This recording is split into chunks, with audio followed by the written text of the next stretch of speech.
Sextuplet, pinagtripan ng isang janitor sa eskwelahan nila.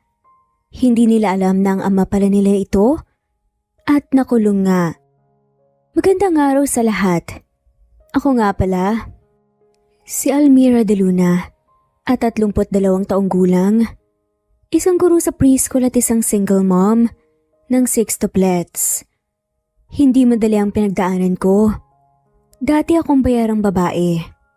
Pero isang gabi, may lalaking tumulong sa akin makaalis sa mundong yun. Akala ko noon ililigtas na rin ako sa lahat. Pero iniwan niya ako na may bitbit na malaking responsibilidad. Ang mga anak namin. Pagkalipas ng maraming taon, hindi ko inaasahan na magkikita kami ulit. At ang mas nakakagulat kasama ko pa siya sa isang paaralan. Nakasuot ang uniforme ng isang janitor. Sa mata ng mundo, isa siyang wanted na kriminal. Pero sa puso ko alam kong hindi siya masama dahil kung paano niya ako minsang iniligtas. Alam kong may dahilan kung bakit muling nag-cruise ang mga landas namin. Pinagmasdan ni Almira ang 6 na bata sa kani-kanilang ginagawa sa loob ng silid-aralan. Kahit magulo at maingay, sanay na nga siya sa ganitong eksena tuwing hapon.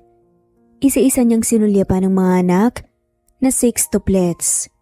Si Lexie ang unang lumapit sa kanya. Bit-bit nito ang drawing book na puno ng makukulay na guhit. Nakasimangot ito habang hawak ang Crayola. Mama, hindi po maganda yung drawing ko. Reklamo nga nito kasabay ng pagbagsak ng balikat. Lumuhod si Almira at may hinahong inaplos ang ulo ng anak. Hindi kailangan maging perpekto, anak. Basta galing sa puso mo, maganda yan. Tumango si Lexie pero halatang hindi pa rin kontento. Pumihit ito pabalik sa mesa at muling nagkulay. Sa kabilang panig naman ng silid ay si Lucas na tahimik na binubuo nga ang mga bloke. Matipid itong ngumiti nang mahuli si Almira. Likas nga na tahimik si Lucas pero madalas na mas observant kesa sa iba. Ano yan? Spaceship? Tanong ni Almira nang makalapit. Tumango si Lucas. Oo mama, papunta po to sa Mars. Bahagya itong ngumiti at ipinagpatuloy ang ginagawa. Si Lia naman nasa may bintana at nagsusulat ng maliit na whiteboard. Nakakunot ang noon nito at parang laging may iniisip. Mama, ano pong spelling ng kumukulong tubig? Tawag nito nang hindi lumilingon. Pumili ka naman ng madali. Pabirong sagot ni Almira sabay lapit at bulunga ng tamang baybay. Tuwang-tuwa si Lia at agad na sinulat nga ito. Naghabulan naman sina Liam at Lance. Ako ay superhero!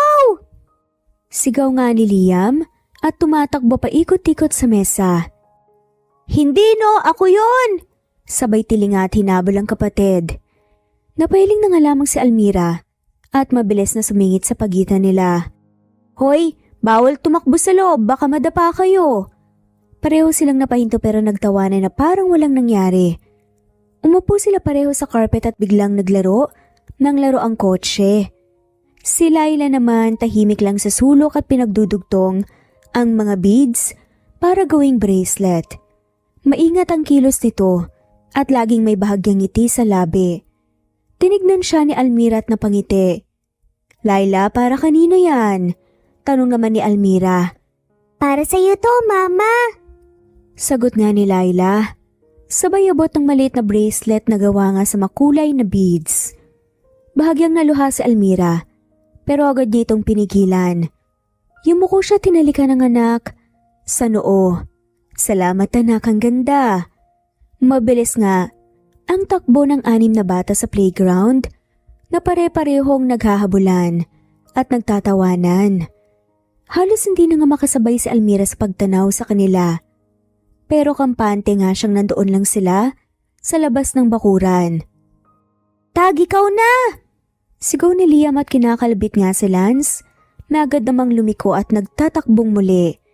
Nabangga ni Lexie, ang isang lalaki na noon ay kakatapos lamang magwalis sa gilid ng pasilyo.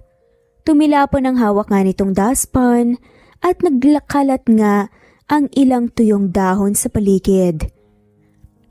Napasigaw nga si Lexi, sabay hawak sa noon niya.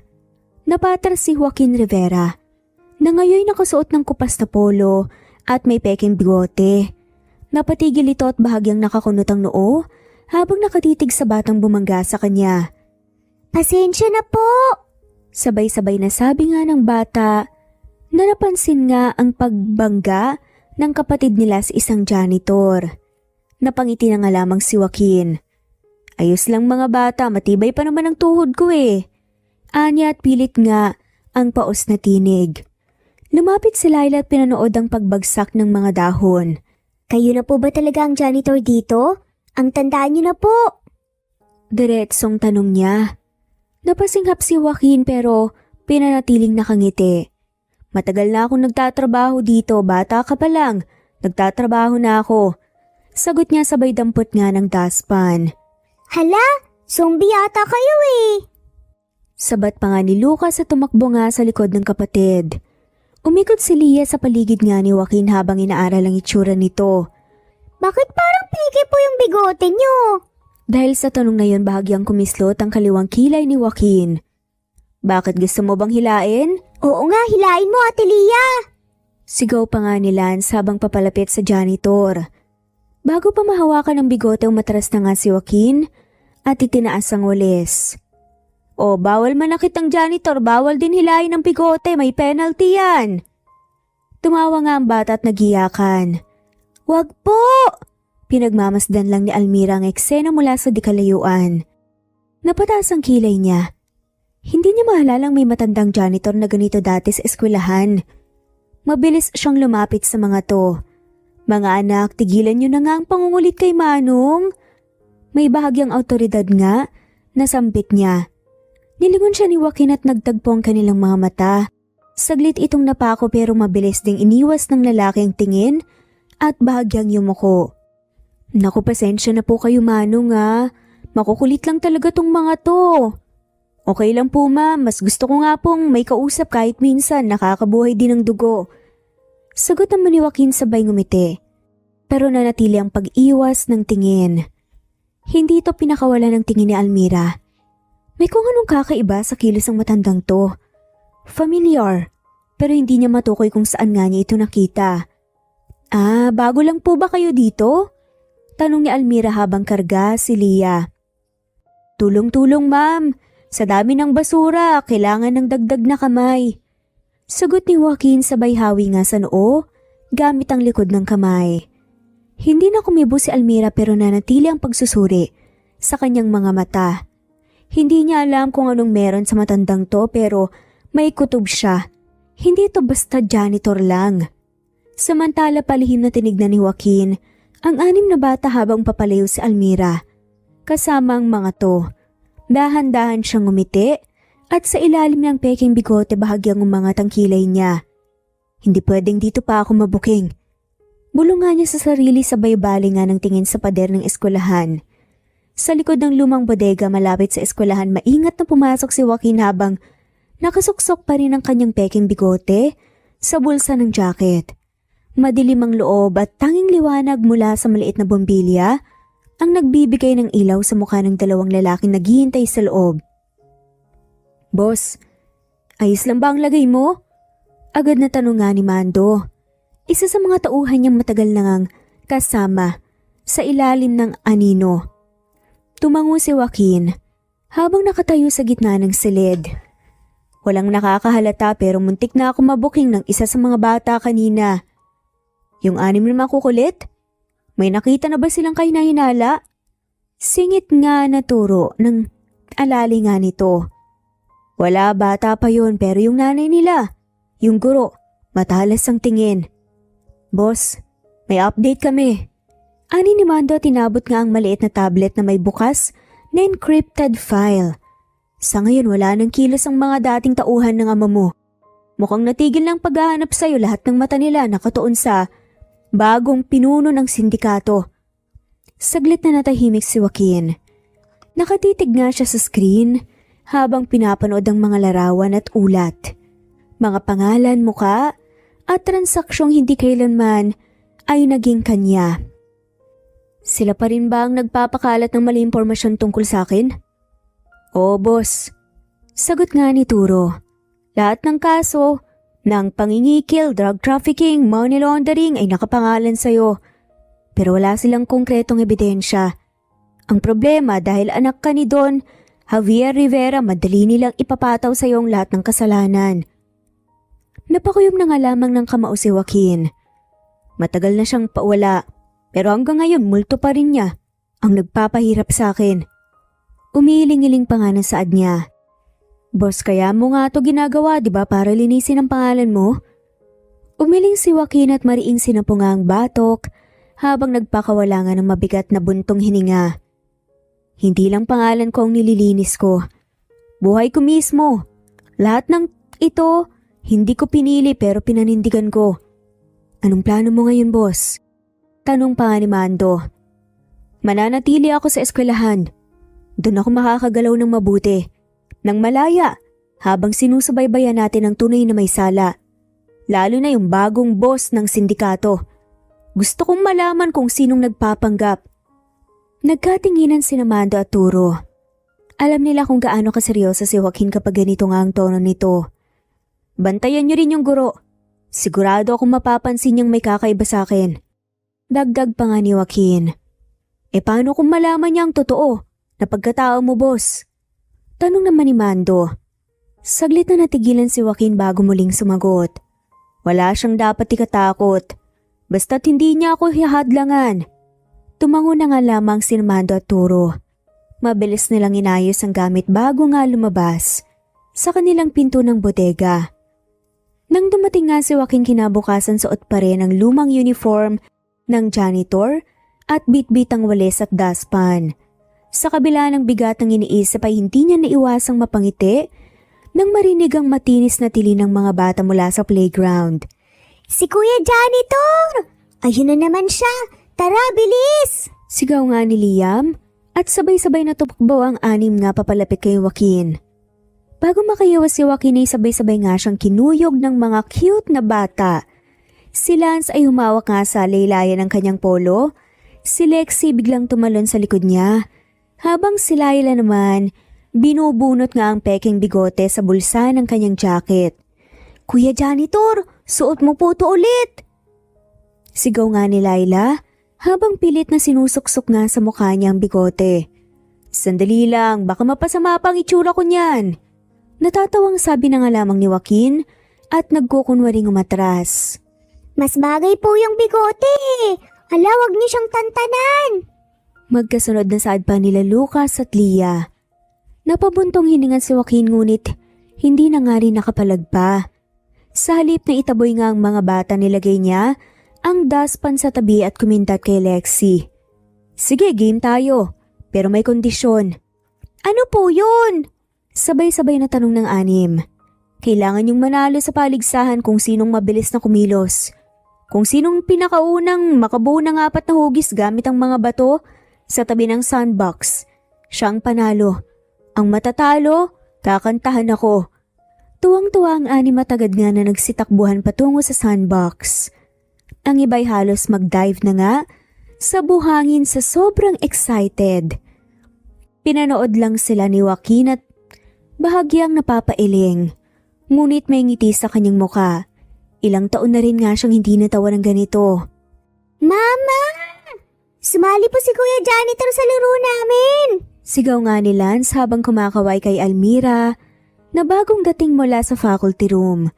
Napakunot ang noo ni Almira ngunit agad din itong lumambot nang makita ang 6 na anak na masayang-masaya nga sa paligid nga ni Joaquin. Manong mukhang kayo pang naging babysitter ngayon ah. Biro nga ni Almira sa janitor. Mas mabait po silang kasama kaysa sa matatanda. Tugon naman ni Joaquin habang iniiwasan ng buhangin na tinatapon ni Liam sa kanya. Basta po hindi kayo naabala ah, sabi naman ni Almira. Umiling si Joaquin. Walang abala kung ganito kasayang trabaho at kung ganito ka-cute yung mga kasama ko.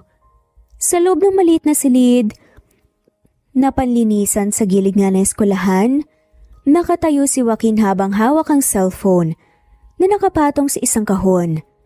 Nagpa-flash nga Sa screen ng video call mula kay Mando, nakasalukuyang nasa loob ng sasakyan. Nakaparada nga, sa malayo. Boss, may nalaman na kami tungkol sa guro. Simulang sabi nga ni Mando habang sinusulyapan ang papel na hawak. Ang pangalan niya Almira de Luna. Tumango si Joaquin habang pinupunasan ng pawis ng batok. At matagal na siyang nawawala sa radar. May record siya dati, isang minor na huli sa club sa Pasay. Inilista bilang hostess pero mas kilala sa ilalim ng alias na Mira. Pagkatapos na nawala siya.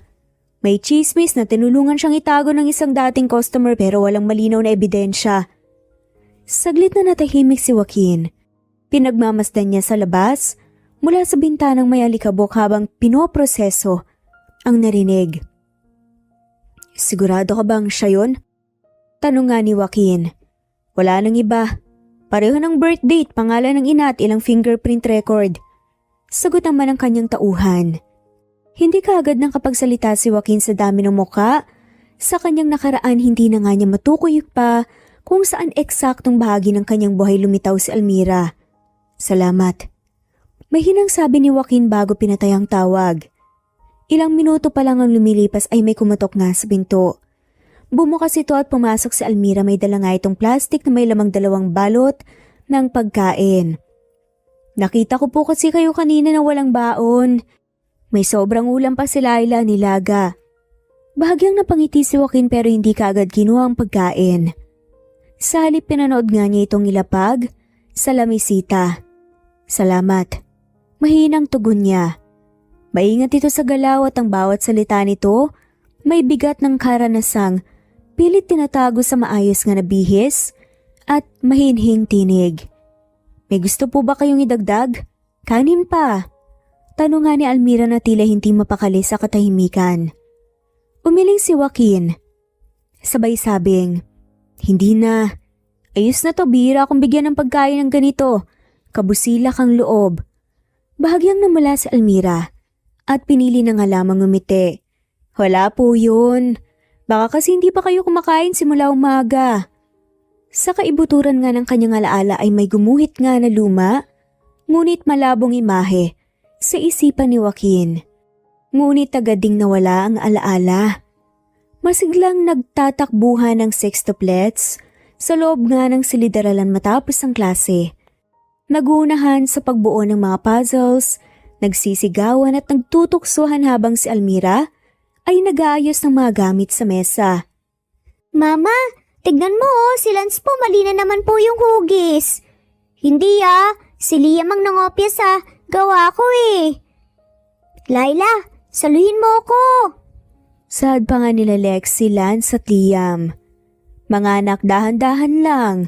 Baka may masaktan na naman. Saway nga ni Almira, ngunit hindi maikakailang may ngiti sa kanyang mga labi. Sanay na nga siya sa ganitong eksena. At sa kabila ng pagod aliw na aliw nga siya sa ingay ng kanyang mga anak. Habang nagpapatuloy ang kulitan, biglang bumukas ang pinto ng faculty room. Lumapit si Ma'am Christy na may hawak na cellphone at tila balisa ang muka. Almira, tignan mo to. Mahinang tawag nga nito. Lumapit si Almira, iniwan sandali ang mga anak at tinanggap ang cellphone. Nakabukas ang balita sa isang kilalang news app. Joaquin Rivera, bilyonaryo at anak ng kilalang drug lord. Muling naspatan sa Maynila. Wanted pa rin sa batas. Iniuugnay sa malawakang money laundering at itinakbong yaman ng pamilya Rivera. Mag-ingat sa lalaking to, maaaring magtatago gamit ang iba't ibang anyo. Napalunok na nga lamang si Almira. Unti-unting bumigat ang dibdib niya habang nakatitig sa litrato. Isang larawang familiar. Ang matalim na mata, ang hubog ng panga at ang bahagyang pilat sa gilid ng labi. Hindi siya maaaring magkamali itong lalaking minsan niyang minahal. Ang lalaking tumulong sa kanyang makaalis sa impyerno ng club at ang ama ng 6 niyang anak. Si Joaquin. Mahina ang bulong ni Almira. Kilala mo siya? Tanong nga ng Ma'am Christine, bahagyang nag-aalalang sinipan ang reaksyon ng babae. Ngunit, umiling sa Almira. Hindi. Hindi ko lang inakala na ganyan palang itsura niya ngayon. Tila binugbog ng damdamin si Almira. Hindi niya kailanman inisip na muling lilitaw sa buhay niya ang lalaki. Lalong hindi niya naisip na posibleng nasa paligid lang ito. Mag-isang nakaupo si Joaquin sa ilalim ng puno. Hawak niya ang baon na iniabot sa kanya ni Almira kanina. Hindi niya agad binuksan ito. Ang isip niya'y lumilipad pabalik sa mga panahong matagal na niyang nilimot. Nang muling pumasok sa isip niya ang mukha ni Almira, biglang may gumuhit na malinaw sa alaala niya. Si Mira, ang babaeng minsang humingi sa kanya ng tulong. Ang babaeng huli niyang nakita sa labas ng isang club.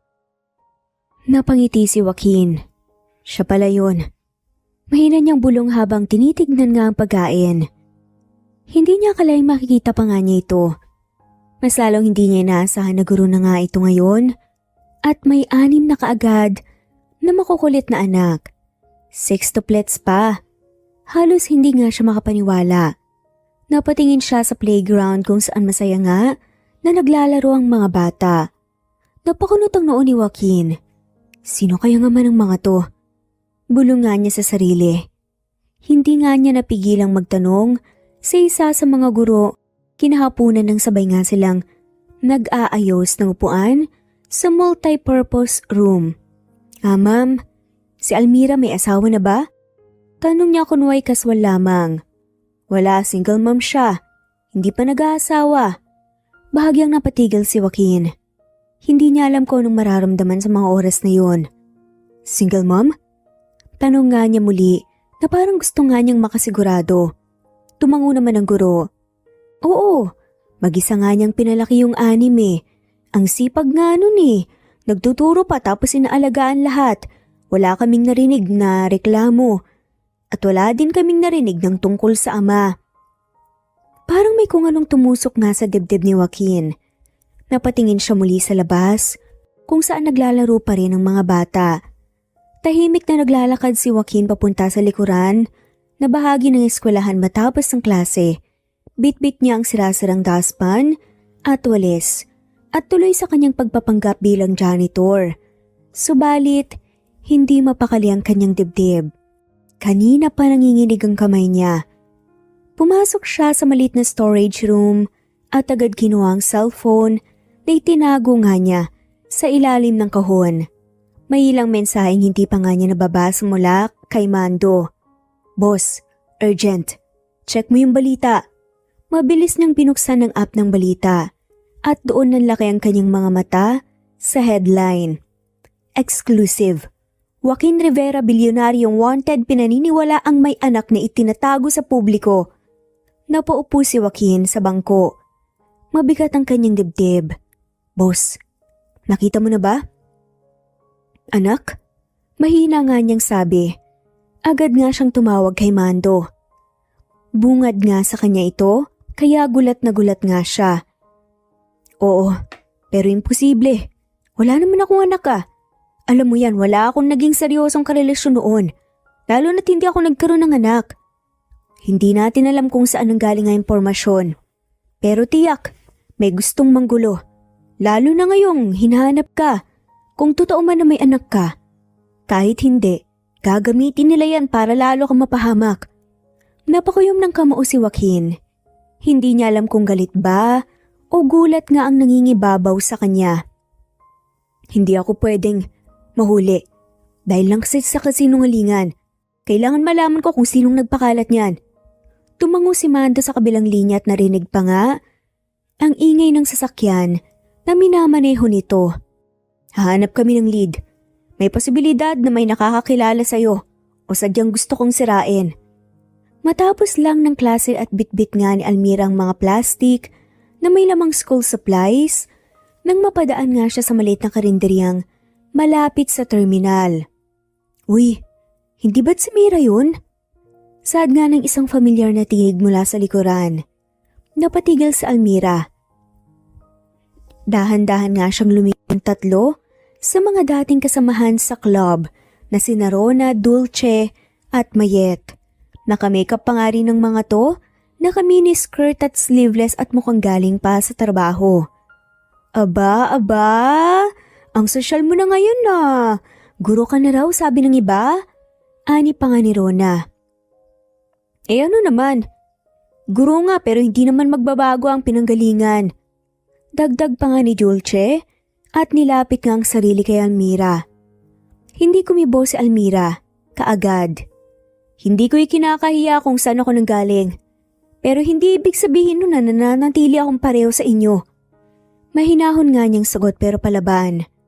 Napakunot ang noon ni Mayet sa katumingin nga ng may halong pang-uuyam sa kanyang mga mata. Ang tapang mo pa rin talaga, Almira. Pero sa huli babae ka pa rin tulad namin. Padisente ka pa pero pare-pareho lang naman tayong lahat. Hindi sumagot si Almira. Tinalikuran na nga lamang niyang mga to at nagpatuloy na nga sa paglalakad. Ngunit isang grupo ng mga lalaki sa karinderya ang biglang napatingin at nagsimulang magbiro. Oto, layos yan ah. Yung guro na may 6 na anak, di ba?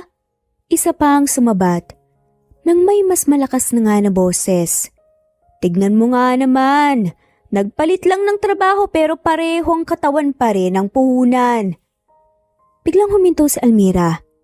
Marinyang kinuyang hawak na plastik at nanginginig nga ang kanyang kamay. Magsalita kayo ng may respeto ah. Madiin na wika niya. Guro man ako hindi. Wala kayong karapatan na bastusin ako. Hindi ako bagay na basta na nga lamang niyuyurakan dahil lang sa nakaraan ko. Matapang na saad nga nito. Tumawang isa sa mga lalaki't lumapit. Di pakita mo na lang ulit kung anong meron ka. Baka sakaling makadiscount kami. Nang biglang sumulpot si Joaquin, mula sa gilid at malakas nga ang kanyang yapak at walang pasintabi niyang itinulak palayo, ang lalaking lumapit kay Almira. Lumayo ka. Isa pa't babagsak ka sa semento. Malamig nga ang boses niya pero mariin. Napaurong na nga lamang lalaki at nagulat nga sa biglaang pagdating ni Joaquin. Sino ka ba? Isa ka pa, janitor ka lang ah. Ngunit bago pa nga ito makalapit ulit, mabilis na hinawakan ni Joaquin ang braso nito. Hinigpitan ng kapit sapat nga para maramdaman ang lakas na hindi angkop sa itsura niya. Hindi ako pumapatol sa may hina ang ulo. Pero kapag bastos ka sa babaeng marunong lumaban para sa dangal niya, ako mismo ang didisiplina sa'yo. Napansin ng iba na may kakaiba nga sa tindig ng lalaking to. Hindi basta janitor ang kilos at mata ni Joaquin. Napatras ang grupo ng mga lalaki at isa-isa nga silang nagsialisan. Salamat. Mahinang sabi na nga lamang ni Almira. Hindi siya tinignan kagad ni Joaquin. Tumitig lang ito sa mga kakaalis na mga lalaki bago muling humarap sa kanya. Hindi mo na kailangan ipaliwanag ang nakaraan mo. Ang importante, yung kung sino ka ngayon. May paparating na patrol car mula sa kanto. Sa unay hindi nga ito napansin ni Joaquin. Ngunit nang mapansin niyang pababa na nga ang isang pulis na may hawak na litrato, agad siyang kinabahan. Joaquin Rivera, huling naispatan sa area ng Sampaloc. Maging mapagmasid. Narinig nga niyang sabi mula sa radyo ng pulis kahit pamalayo pa nga ito. Hindi na nga siya nagdalawang isip pa, hinawakan niya kaagad ang braso ni Almira at marahas nga niya itong hinila palayo mula sa karinderya. Hoy, sandali lang. Saan mo ko dadalhin? Gulat na tanong naman ni Almira at marahas nga na pumalag.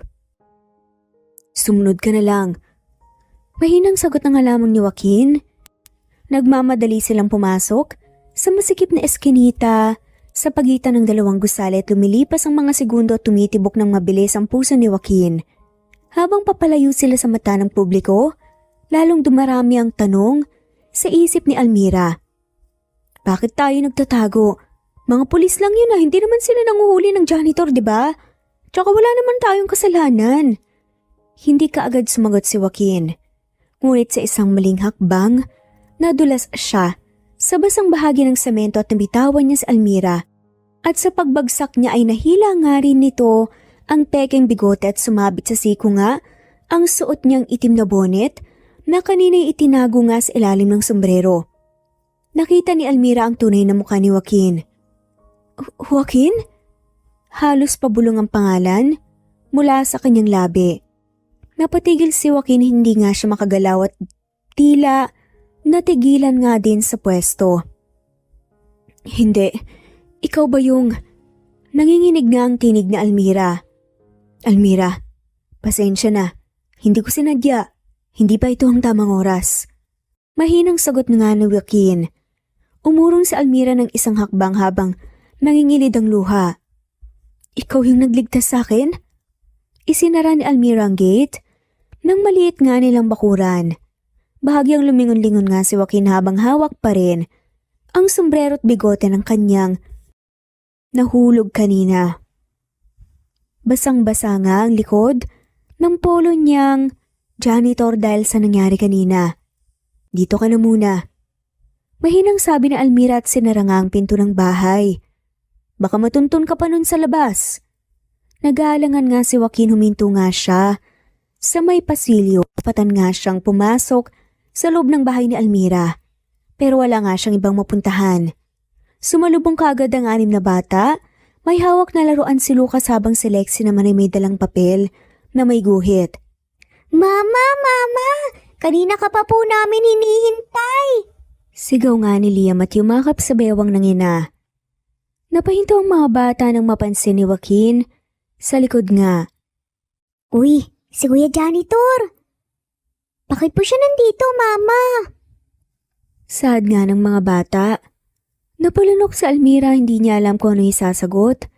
Mabilis siyang ngumiti, kahit halatang pilit ito. Nasugatan siya kanina habang nalilinis yung likod ng eskwelahan. Nawa nga ako kaya dinala ko muna rito para makapagpahinga. Wala naman siyang ibang pupuntahan. Totoo po yan, kuya. Kamusta na po kayo? Tanong nga ni Lance at lumapit kay Joaquin. Totoo yun. Mabait ang mama niyo. Tinulungan ako. Wow! Dito ka na po tumira, kuya. Wala naman po kaming madalas na bisita Pwede ka po dito.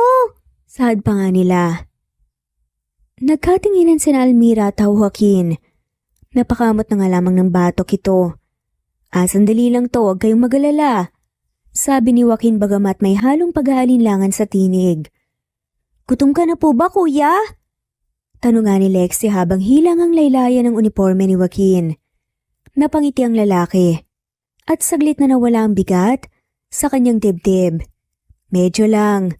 Tara po, may adobo pa! Sigaw nga ni Laila. Sabay takbo nga papunta sa kusina. Madaling araw. Tahimik pa ang buong bahay at mahimbing ang tulog ng mga bata. Walang kaabog-abog na sumulpot ang mga pulis sa harap ng bahay nila. May nakakita pala kay Joaquin habang binabagtas nila ang eskinita papunta sa bahay. Isang kapitbahay na madaldal at laging nakaabang sa mga balita.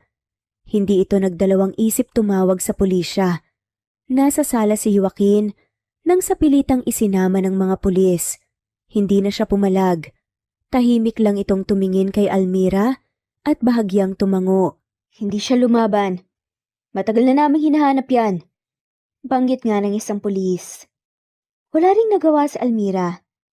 Niyakap lang niya ang mga anak na nagising nga sa commotion.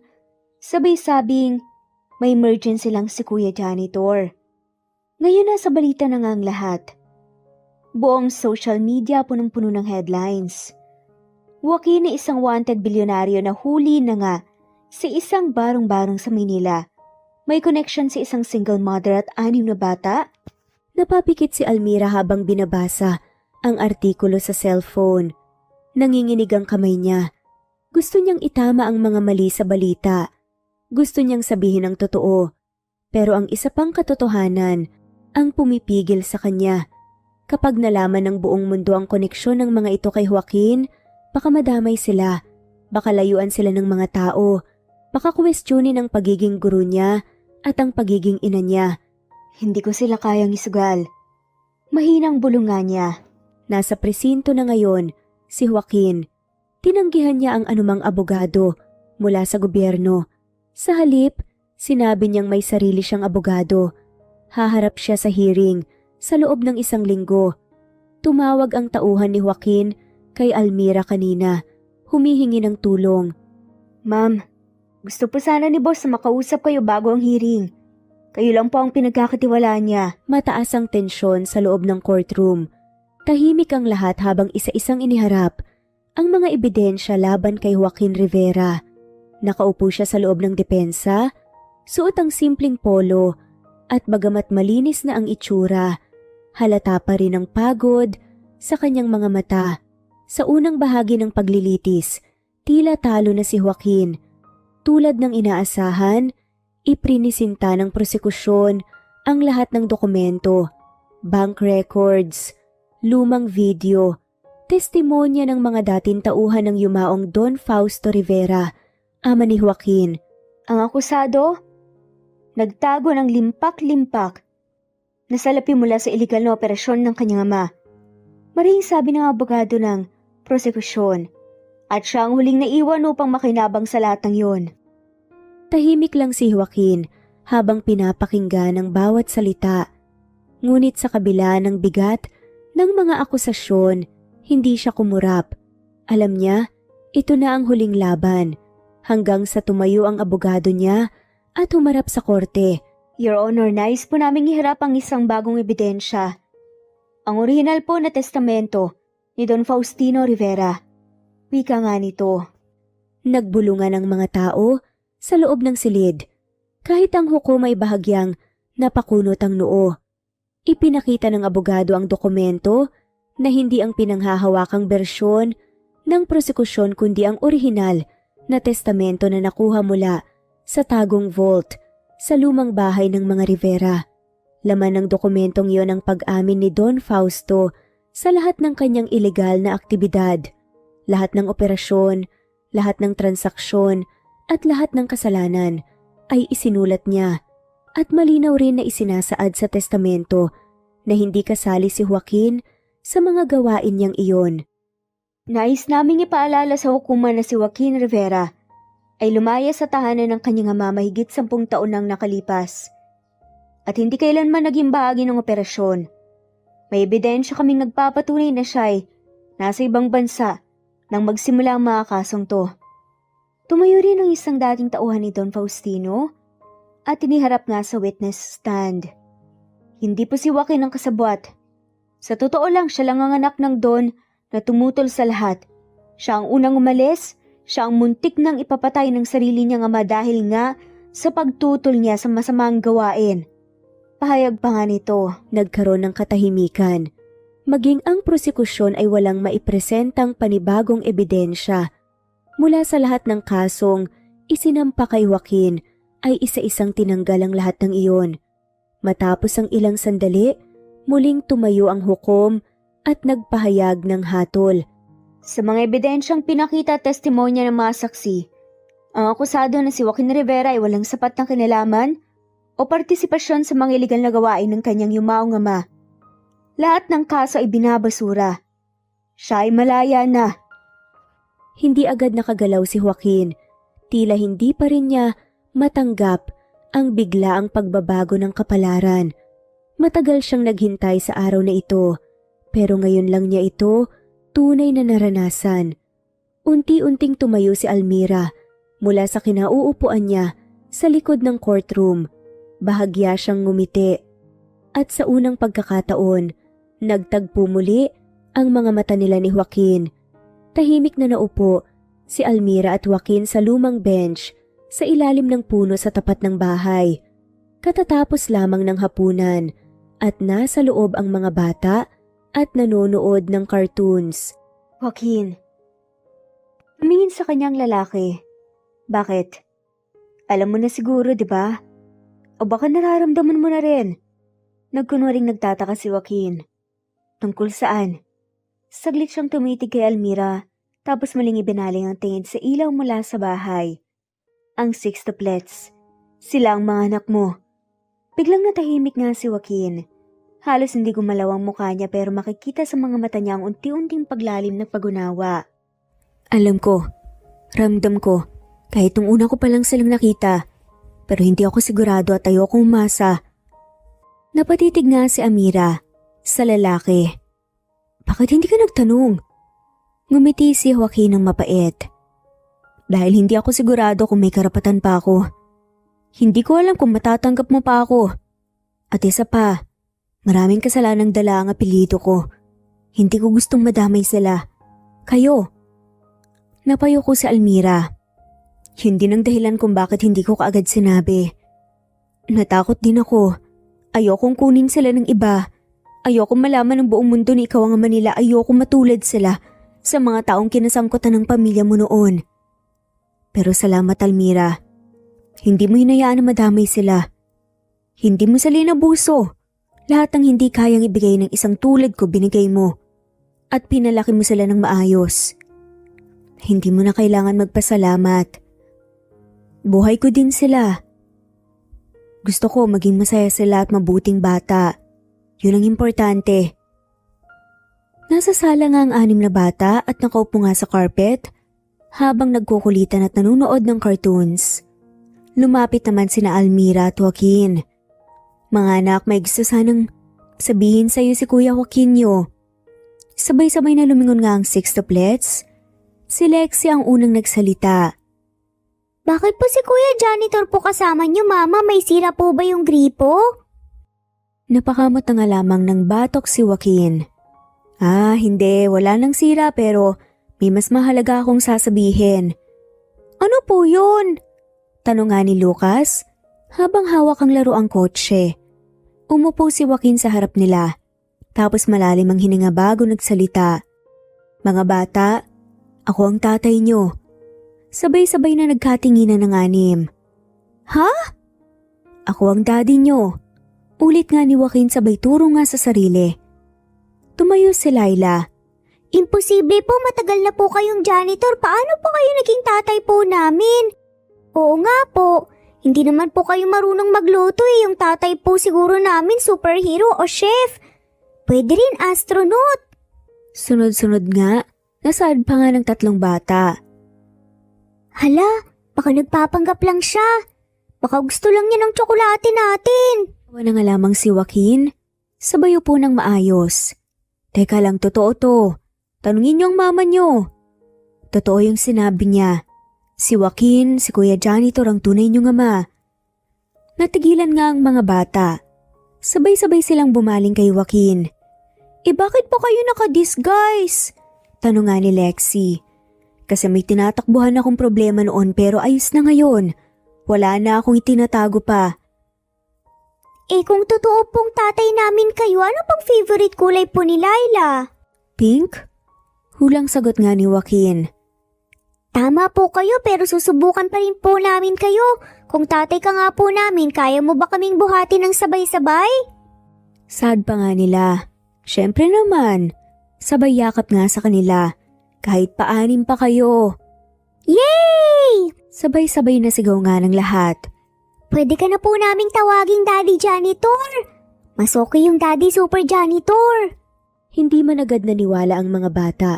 Pero sa puso nila, ramdam na nila ang koneksyon. Maagang dumating si Almira sa preschool. May dala siyang papel at ilang krayola para sa klase. Pagpasok pa lang niya sa gate, ay agad siyang binati ng mga bata. Teacher Mira, good morning po. Sabay-sabay na bati nga ng mga estudyante. Ngumiti si Almira at bahagyang yumuko. Good morning mga bata, pasok na tayo sa loob. Ilang sandali pa dumating na nga si Joaquin. Hindi na nga siya nakadisguise. Malinis ang gupit niya at maaliwalas na ang muka. Pumunta siya roon para ihatid nga ang sextuplets na masayang tumatakbo sa likuran niya. Daddy, bilisan mo! Sigaw nga ni Liam habang hinahabol si Lexie. Agad silang napansin ng mga magulang na naghahatid din ng anak. Napahinto ang ilan. Siya yun, diba? Bulungan ng isang ina sa katabi. Oo, yung bilyonaryong hinuli dati, akala ko wanted siya. Narinig nga ito ni Joaquin pero hindi nga siya nagpakita ng inis. Lumapit siya kay Almira, bitbit ang lunchbox ng mga bata. Sigurado ka ba ngayos lang ako dito? Tanong nga niya ng medyo mahinang boses. Ngumiti si Almira. Oo naman, wala ka namang kaso eh. Wala na silang dahilan para husgahan ka pa. Nang makapasok sa classroom si Almira, ay saglit siyang lumingon kay Joaquin. Nakatayo ito sa may pinto at pinagmamasdan ng mga anak nilang masayang nakaupo sa harap ng blackboard. Masaya ang biyahe ng buong pamilya papunta sa malaking estate ni Joaquin. Nasa likod ng sasakyan ng sextuplets habang nagkukulitan, nagtatawanan at pinagmamasdan ang bawat dinadaanan. Ang laki ng gate! Sigaw nga ni Lexley at halos dumikit nga ang mukha ng bintana. May fountain! May fountain!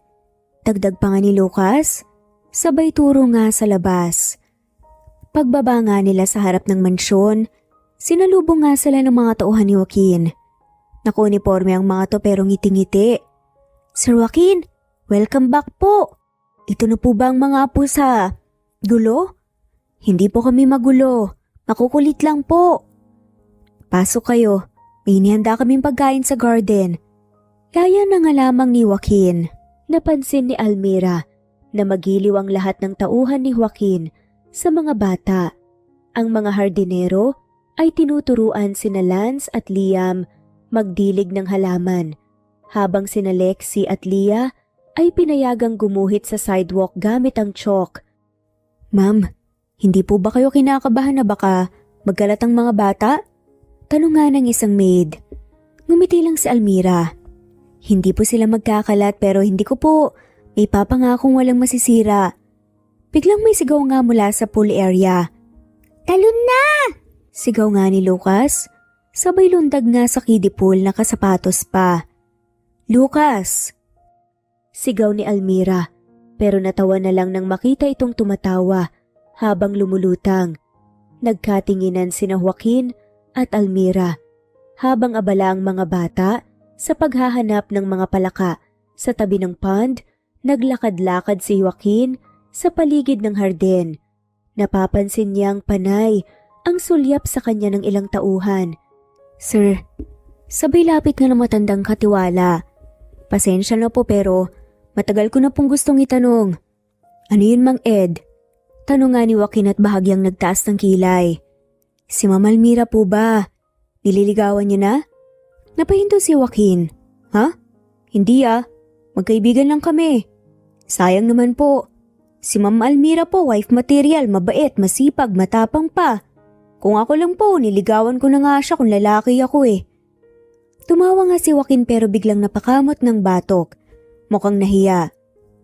Matagal ko na siyang kilala pero, Sir, kung hahayaan niyo po siyang kunin ng iba, kayo rin pong magsisisi.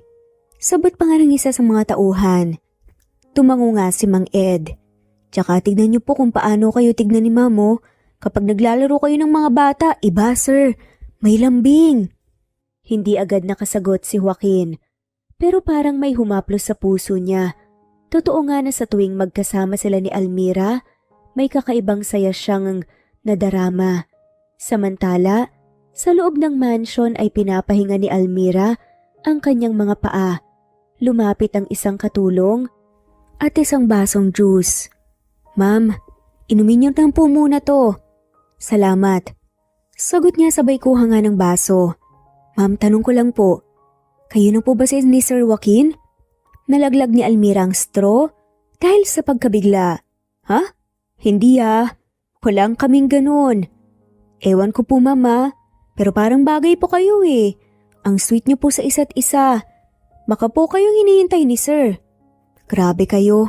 Wala akong balak pumasok sa relasyon ngayon. Kung siya po ang pumasok sa puso niyo, hahayaan niyo po ba? Hindi nakasagot si Almira. Namula lang siya at tumalikod. Nang dumaan si Joaquin ay sabay silang nagkatinginan. Pareho silang ngumiti at sabay nag-iwas rin ng tingin. Hi. Sabay nga nilang bati at halos sabay nga rin na natawa. Gusto mo bang?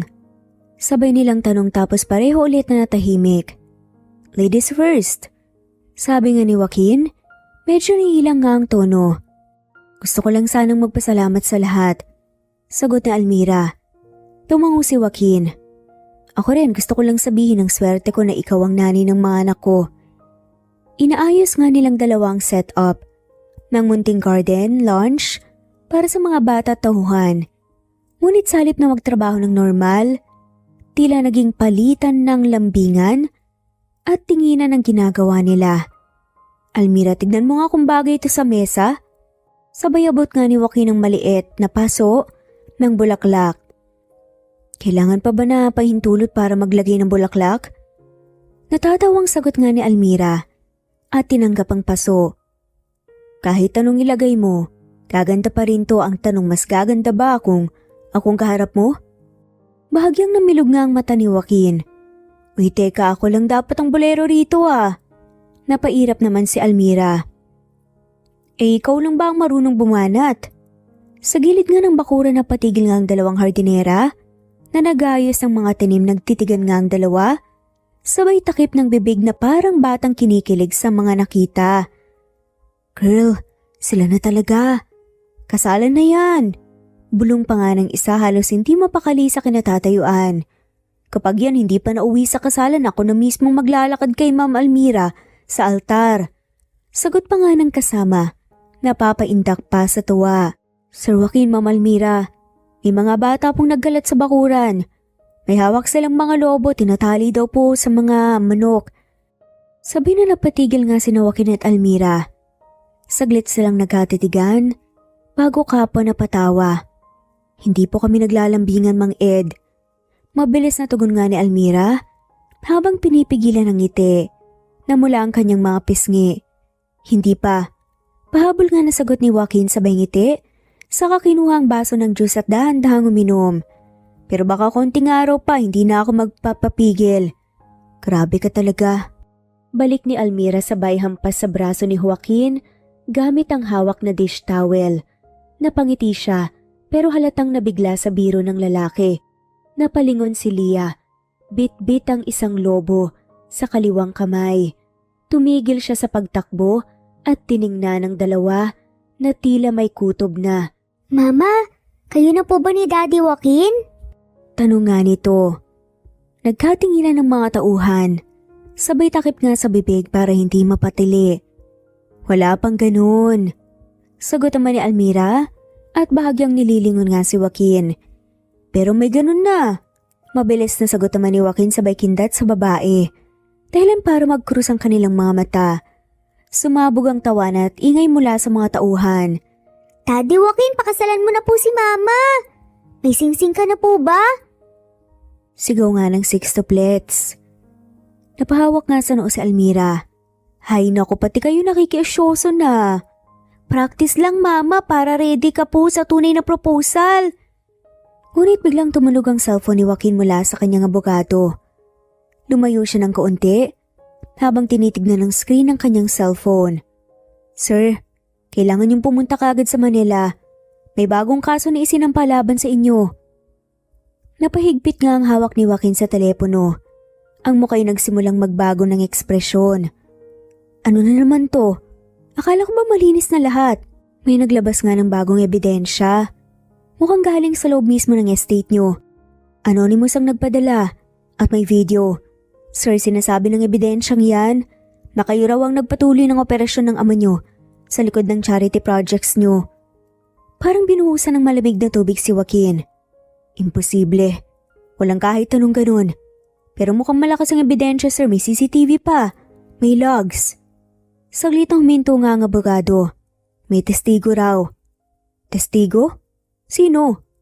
Nagiba ang boses ng abogado. Isa sa mga tauhan nyo na matagal nang nagtatrabaho sa inyo at mukhang may personal na motibo. Biglang sumulpot nga si Mang Ed sa likuran ni Joaquin. May problema ba, sir? Tanong nito. Bit-bit ang bagong lutong turon. Tinitigan siya ni Joaquin pero hindi agad nakasagot. Pagbalik niya sa veranda ay naroon si Almira. Hawak niya ang isang lumang envelope na kanina lang iniabot sa kanya ng isa sa mga katiwala. May pinibigay sa akin to, galing daw sa dating tauhan mo. Wika nga ni Almira. May mga larawan sa loob, mga transaksyon, mga resibo at may mga bank statements na nakapangalan pa kay Joaquin. At sa ilalim ng lahat ay isang sulat kamay. Kung hindi mo aminin ang totoo, ako ang gagawa ng paraan. Hindi pwedeng malinis ang pangalan ng anak ng demonyo. Natigilan nga si Joaquin. Maging sa Almira hindi nga makapagsalita. Ito ang dahilan kung bakit hindi ako agad ng tiwala sa kahit na kanino. Bulong nga ni Joaquin. Sa halip na tumuloy agad sa Maynila, inanyayahan ni Joaquin ang kanyang personal na IT expert at dating hacker na si Yani, isang batang babae na dating kliyente ng foundation niya para i-trace ang pinagmula ng mga dokumento. Nasa loob sila ng study room ng mansion. Nakaupo si Yani sa harap ng laptop at nakasuot ito ng hooded jacket at may candy sa bibig. Tito Joaquin, give me 15 minutes. Wika niya at mabilis nga ang kamay sa keyboard. Nakatayo lang si Joaquin sa gilid habang si Almira ay nasa likod nga niya at pinagmamasdan si Yani sa ginagawa. Teka lang. Sabi nga ni Yani sabay nga tumayo at tinuro ang screen. Ayan na nag-login siya gamit ang lumang admin access code. And guess what? Hindi lang basta access yon. May security cam na nag-record habang pinapadala niya ang files. Biglang lumabas ang video feed. Isang lalaking pamilyar ang nasa video. Suot nito ang uniforme ng mga staff ng mansion. Ngunit malinaw na makikita ang kilos nito. Maingat nitong inilalagay ang mga dokumentong peke sa isang USB, sabay lingon sa paligid na parabang sinisigurado kung may nakakakita. Si Mang Ed. Hindi makapaniwala si Joaquin. Napalunok siya at napailing hindi siya nakapagsalita agad. Imposible. Siya ang una kong tauhan, halos parang tatay ko na yan. Pinagmasdan ni Almira ng mabuti ang screen. Sa katinurang bahagi ng uniforme, ng matanda. Tignan mo yung patch na suot niya. Hindi yan ang disenyo ng patch ngayon, luma na yan. Napakunot ang noon na nga ni Joaquin. Ibig sabihin lumang video? Sabay-sabay ang pagtatype ni Yani sa laptop habang pinoproseso ang file. Oo, manipulated. Pero hindi lang yan, may kasamang audio file na mukhang aksidente na na-record. Hindi niya alam na nakuha ng recorder. Pinindot ni Yani ang play. Tumunog ang mahinang static, saka lumabas nga ang boses. Patawad Don Fausto. Kahit patay ka, itutuloy ko pa rin ang laban natin. Hindi ko hahayaang malinis ang pangalan ng anak mo. Ako nang bahala. Tumintig nga ang balahibo ni Joaquin. Ang tinig ay mula kay Mang Ed na napaupo nga si Joaquin. Loyalista siya kay Papa. Ang taong pinakapinagkatiwalaan niya ay nasa kabilang panig pala. Hindi niya pinadampot si Mang Ed. Pinatawag niya ito sa harap ng staff, ng mga bata at ni Almira. Nanginginig ang kamay ng matanda pero taas no pa ring humarap sa kanila. Alam ko na ang totoo, Mang Ed. Mahinahong sabi nga ni Joaquin at tinitigan nga ito ng diretsyo. Sir, mahina ang tinig nga ni Mang Ed at halos mabasag. Ginawa ko lang to para protektahan ang pangalan ng Don. Malibang ipaglaban ang taong nagligtas sa akin noon? Hindi kaagad sumagot si Joaquin, huminga siya ng malalim. Hindi ko kukwestiyonin ang utang na loob mo. Ako ang anak niya at pinili kong talikuran ng mali. Kung talagang mahal mo siya, dapat sinunod mo ang tama. Lumuhod si Mang Ed habang namumugto ang mga mata. Patawad, sir. Hindi siya pinakulong ni Joaquin. Sa halip, pinaalis niya ito ng tahimik na may kalakip na retirement fund at sulat ng kapatawaran. Isa itong masakit na desisyon pero nararapat. Ilang araw ang lumipas. Nasa loob sila ngayon ng isang private family business planning seminar. Kasama ni Joaquin at Almira ang mga bata na hindi karaniwan para sa edad pero isinama sila ni Joaquin para masanay sa responsibilidad. Anak, behave lang ah. Kahit isang oras lang please. Mahinang pakiusap nga ni Almira habang inaayos ang kwelyo ni Lance. Pero boring po dito, ang daming lolo't lola eh. Reklamo nga ni Lucas habang umiikot-ikot nga sa swivel chair na parang laruan. Bahagyang napailing sa Almira at lumapit nga kay Joaquin. Ito na nga yung sinasabi ko sa iyo, Joe. Kung saan-saan mo dinadala ang mga bata, akala ko kiddie museum to.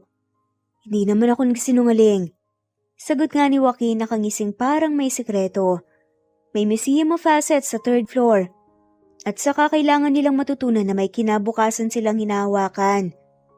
Bumukas nga ang pinto. Pumasok si Attorney Valles, ang kanilang family lawyer. May bit-bit nga siyang folder na naka-emboss nga ang pangalan sa bawat bata. Magandang umaga, Mr. Rivera, Ma'am Almira, at syempre sa ating future CEOs.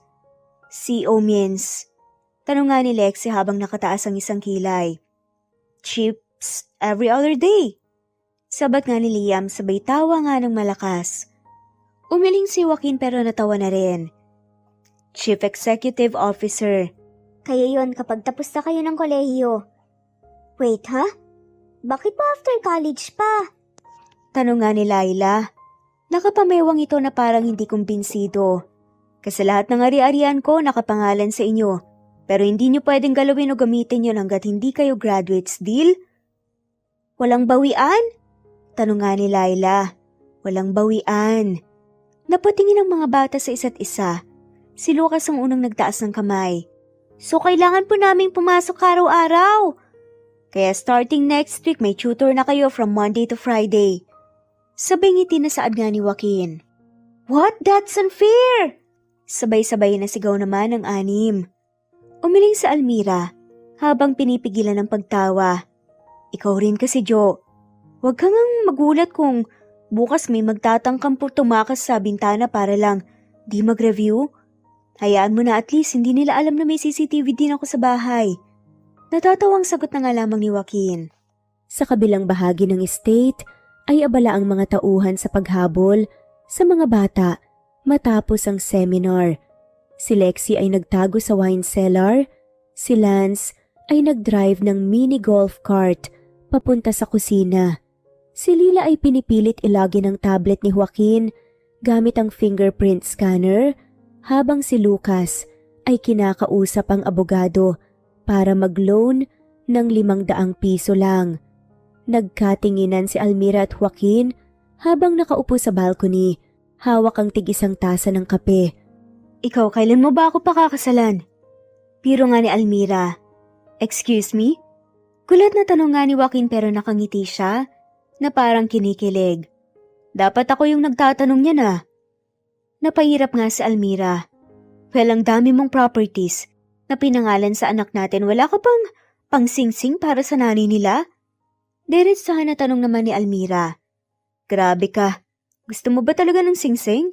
Sabay abot nga ni Joaquin ng candy ring na nasa mesa. Nagkatawanan sila pero narinig nila ang sigaw ni Lia. Ma, si Lucas kinulong po si attorney sa cabinet. Joaquin, babysitter ka na ulit. Tawa nga ni Almira at tumakbo nga papunta sa sala. Maagang dumating ang van mula probinsya. Bumungad sa harap ng mansion ng maliit na matandang babae na may hawak na bayong.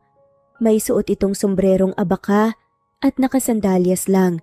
Palakad-lakad siya habang nagsisigaw sa gate. Tao po! Nasaan ang apo kong si Almira at nasaan ang mga apo ko?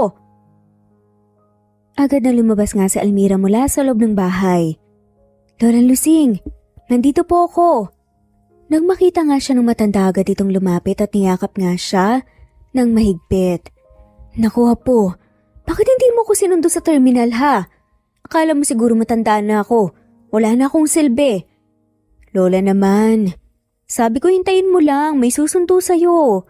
Ikaw lakad ng lakad. Natatawang sagot nga ni Almira habang inaakay ang matanda papasok.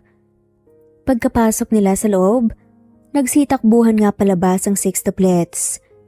Lola Lusing!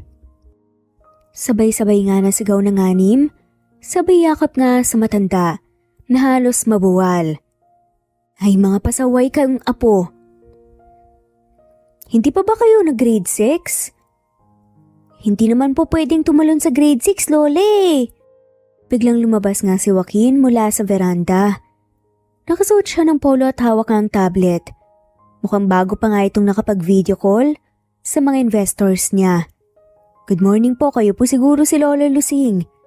Bati nga niya sabay lapit nga at magalang nang umiti. Tinignan nga siya ni Lola mula ulo hanggang paa. Ikaw ba yung si Joaquin Rivera? Yung mayaman daw? Yung parang asawa-asawa ng apo ko? Opo ako nga po. Bakit hindi ka pa nagpapakasal? Ano bang pinapalipas mo ha? Kung sa akin ka nanligaw noon, matagal ka nang may anak ng marami. Nanlaki mga mata ni Joaquin lahat ng mga tauhan sa paligid. Biglang napatigil sa ginagawa, pinipigilang matawa. Nag-uusap pa po kami ni Almira tungkol po doon. Ayoko naman pong... Naputol nga ang kanyang sasabihin. Ano bang pag-uusapan nyo? May 6 na kayong anak. Kung sa baryo yan, kinabukasan kasal ka agad.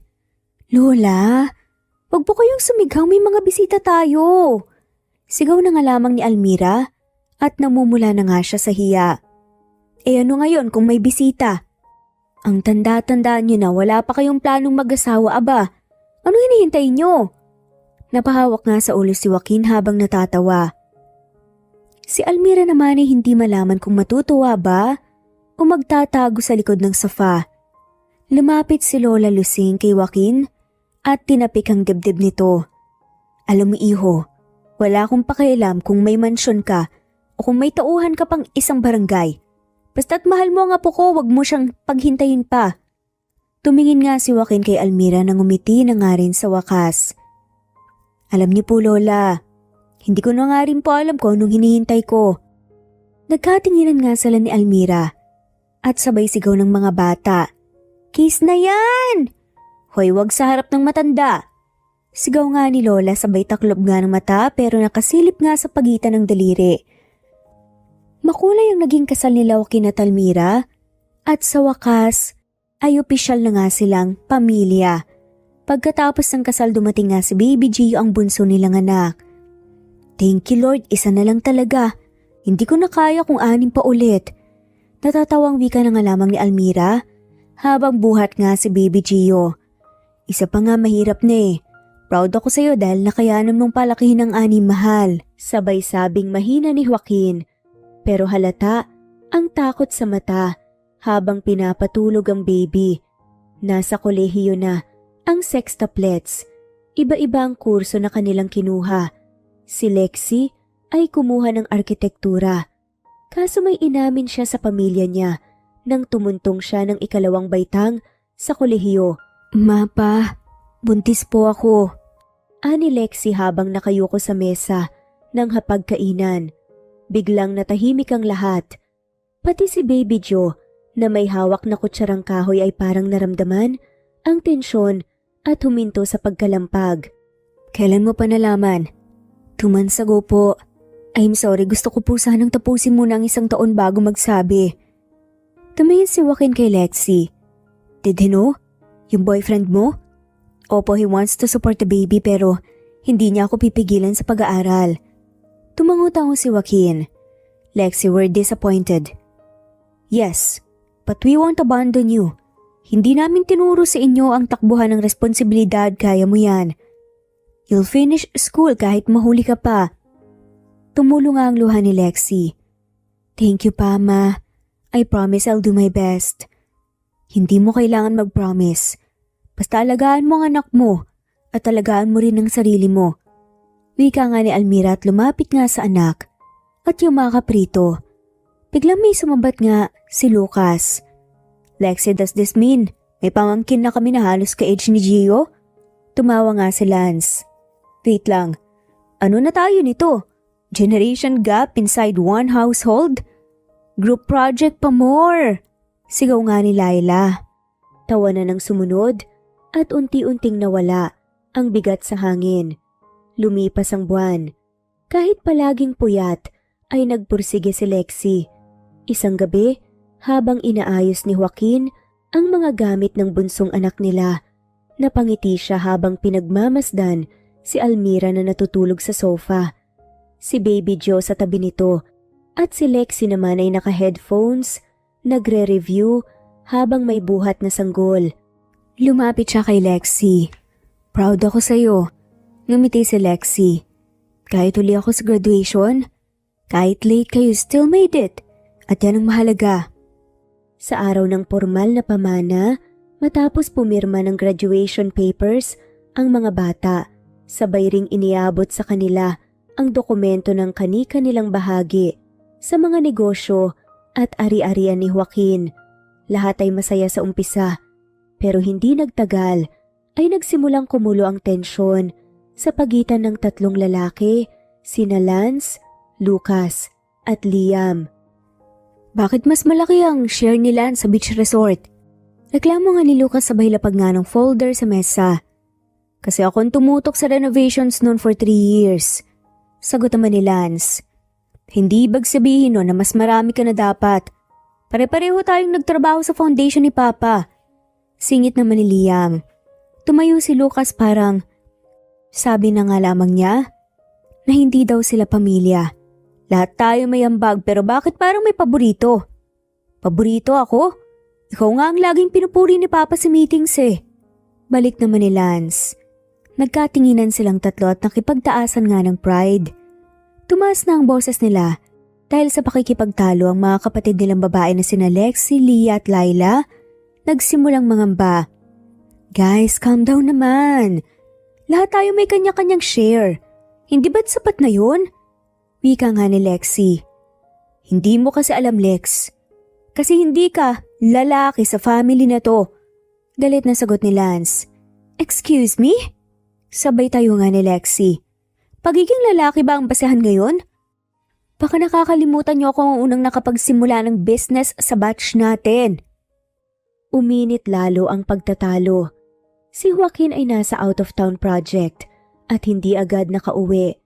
Naiwan si Almera na mag-isa at pinapanood ang pagkawatak-watak ng 6 na anak na pinaghirapan niyang buuin at palakihin.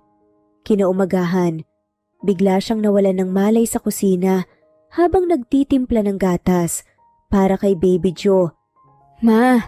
Sigaw ni Lexi at agad lumapit. Sumugod sa ospital ang 6. Nasa hallway sila ng ER. Tahimik lang at halatang natatakot at nag-aalala sa kanilang ina. Nakasalubong nila ang family doctor. May history po ba ng sakit sa puso si Ma? Tanong nga ni Lucas. Wala, pero kailangan niyong malaman. May stress-induced symptoms siya. Delikado to kung mapabayaan. Sagot nga ng doktor. Natigilan ng lahat. Napaupo si Lance habang nanginginig nga ang kamay. Dahil to sa mga away natin. Tayong dahilan. Mahinang bulong ni Liam. Pagpasok nila sa kwarto ni Almira, nakaiga pa rin ito pero gising. Akala ko tapos ng pagsubok natin, akala ko buo na tayo. Ma, sabay-sabay na sabi nga ng 6 sabay lapit sa kama. Hindi ko kailangan ng yaman. Kayo lang talaga pero ganyan kayo. Baka pati buhay ko ayoko nang ipaglaban. Umiyak nga si Lexi. Ma, please, sorry po, hindi na kami mag-aaway. Sorry ma. Sabi na sad nga nila Lucas at Liam. Hindi namin sinasadya. Hindi na mauulit, I swear. Lumapit nga si Lance at hinawakan ng kamay ni Almira. Ibabalik ko na lang yung beach resort kahit hindi ko nahawakan. Ngumiti si Almira pero bakas ang pagod nga rito. Hindi na kailangan. Basta magkaayos kayo paglalaban ko pa to. Kung lalaban rin kayo para sa isa't isa. Nagyakapan ng magkakapatid habang umiiyak. Hindi nila kailanman naisip na ang pinakamatinding away nila ay babangga sa pinakamatibay nilang pundasyon, ang kanilang ina. Sa labas ng kwarto, palihim na ngumiti si Dr. Marquez habang may hawak na papel. Ibang klaseng ina yun. Lakas ng acting, walang heart condition pero grabe magpaluha sa anak. Natawa na nga lamang si Joaquin. Nakararating lang. Sabay sabing, yan ang asawa ko. Muli na namang nagtipo ng pamilya sa loob ng isang coffee shop sa gilid ng lungsod. Hindi ito marangya, ngunit si Almira mismo ang pumili ng lugar. Gusto niyang maging simple ang pagtitipon. Kasama ang kanyang mga anak, ang kanilang mga apo, at si Joaquin na ngayon ay hindi na tinatawag na Joaquin, kundi si Papa Joe ng buong pamilya. Sa loob ng kafe ay may nakapaskil na isang lumang larawan. Ang araw ng graduation ng 6 na magkakapatid na magkahawak ang kamay habang nakatayo sa entablado. Sa tabi nito ay isang bagong larawan. Isang family photo kung saan si Almira ay may hawak ng sanggol na anak ni Lexi. Ma, Tawag nga ni Lucas pagkatapos umigop ng kape. Bakit nga pala dito mo gustong mag-celebrate ng reunion natin? Ngumiti si Almira at binigay nga ang kanilang dala na tray na puno ng pandesal. Dito rin kasi ako nagtrabaho noon. Cleaner ako rito bago ako naging guro. Sa likod niyan may maliit na stockroom na ginawang pahingahan ko minsan sa gabi kapag wala akong mauwi ang bahay. Tiningnan nila ang maliit na bahagi ng cafe na ngayon ay ginawang reading nook, ang dating silid na tinulugan ni Almira. Si Joaquin ay tahimik lang, ngunit halata sa mga mata ang paghanga. Grabe yun ma, bulong nga ni Lia. Kaya pala ayaw mong bitawan ng pagiging guro kahit sobrang dami ng negosyo ni Papa. At hindi mo na kailangan magtrabaho pa. Hindi kasi lahat ng yaman kayang palitan ng dignidad ng trabaho. Sagot nga ni Almira, mas masarap sa pakiramdam ang may naabot ka dahil pinaghirapan mo. Biglang sumabat si Laila habang buhat nga ang anak na si Lexi at ang lalaking yan. Sabay turo nga kay Joaquin. Akala ko noon tatanda na lang na janitor pero aba, siya pa pala ang amang tinataguan. Nagtawanan ng lahat. Si Joaquin ay nagkunwaring napahiya. Unfair ah. Kung hindi dahil sa disguise kong yun, hindi ko kayo makikilala. Excuse me? Kung hindi rin kami makulit, hindi ka rin naman sana namin makikilala. Singit naman ni Lance. Or hindi ka sana nahuli ng pulis. Sabay ngiti ni Lexi. Uy, totoo. Naalala mo pa ba yung pa-faint-faint ka kunwari para lang magkaayos kami? Nagulat nga ang iba sa sinabi ni Lia. Fake pala yun? Sigaw ni Liam. Hoy! Hindi fake yun. Sadyang scripted lang. Sabay batok nga ni Almira rito. Nagtawanan silang lahat. Pagkatapos ng kainan ay lumabas sila at dumiretso sa parke sa tapat ng kafe. Nakaupo si Joaquin sa bench kasama si Almira.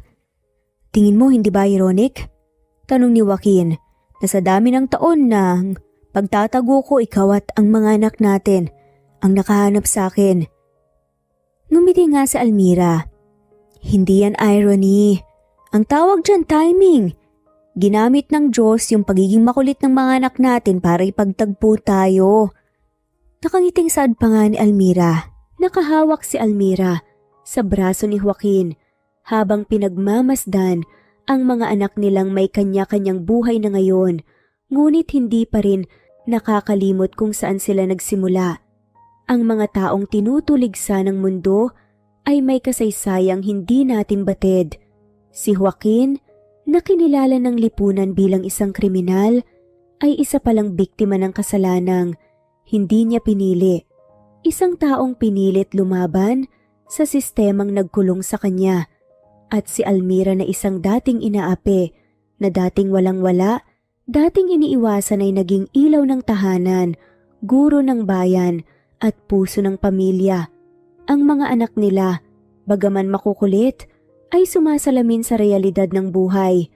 Nagkakamali man, nag-aaway, natututo, pero bumabalik pa rin sa isa't isa.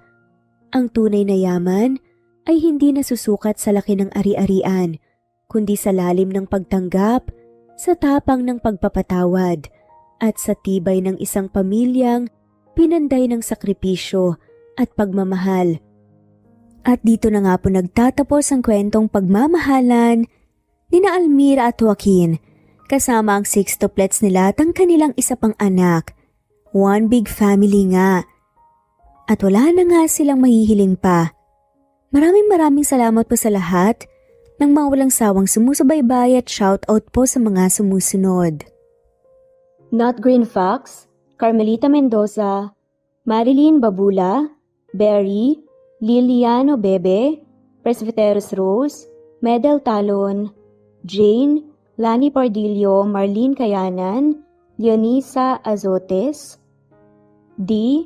Marie Ramos, Araceli, Lilio Saria, Miras Channel, Raquel Epe, Gina Tutor, Jane, Hartley, Sunshine Sotalbo, Maricel Cabigon, Merlin Baroza, Gina Marayo, Merlin Rodel Obejero, Hans, Cecilia Comoda, Tahan ni Vlog, Merlin, Kuya Atok, Maria Merly Brogada, Marilu Cabantac, Filipina, Eileen, Mercedita San Jose, Lovina Galang, Lilian, Teresita de Jesus, Monina Aviles, Yula Pedrona, Romana Gorospe, Rosemary Vasquez, Marley Lazaraga, Leonisa Azotes, Jocelyn Tancinco, Estelita Mahia, Ding Lege, Marisa de los Reyes Arroyo, Leia Paul Vinar, Steve the Music, Rain, Presbyteros Rose, Ostonalito, Alex Saani, Matea Estrella, Agustina, Onaba Cogin, Jessica Vargas, Celine, Merlilyn Baroza, Annie Hoson, Elimana Lili, Mercy Villantes, Eli Evangelista Anderson, Eli Bitasolo of Italy, Ann Mariano, Fredelisa de Guzman, Carmencita Falcon, Merlin Bravo, Cecilia Ramos, Evangeline Zamora, Edralina Gatchoan, Marites Nitura, Agustina Niceto, Marian, Ann Aliflor, Lily Roda Barcial, Alma Ebdao, Minda Tandok, Flores, Melinda Sano, Thelma Mora, Juliet Panlilio, Edna, Elvie, Delia, Fenavares, Sally Lariano, London Villas, Danica Selga, Lani Pardillo, Teresita Schmid, Charlie, Nora Bell Evans, Roger, Lloyd Dasalon, Bella, Nelly Ortiz, Mary Rose Carillo Jesusa, Enday Samante, Enday Lebra, Yolanda Tejida, Honey Villasenor, Tessie, Marichan, Ann Mariano, Wilma Guzman, Gabrielio, Liu, Maria Rica Natividad, Melanie Juan, Anita Hernando, Teresita Arevalo,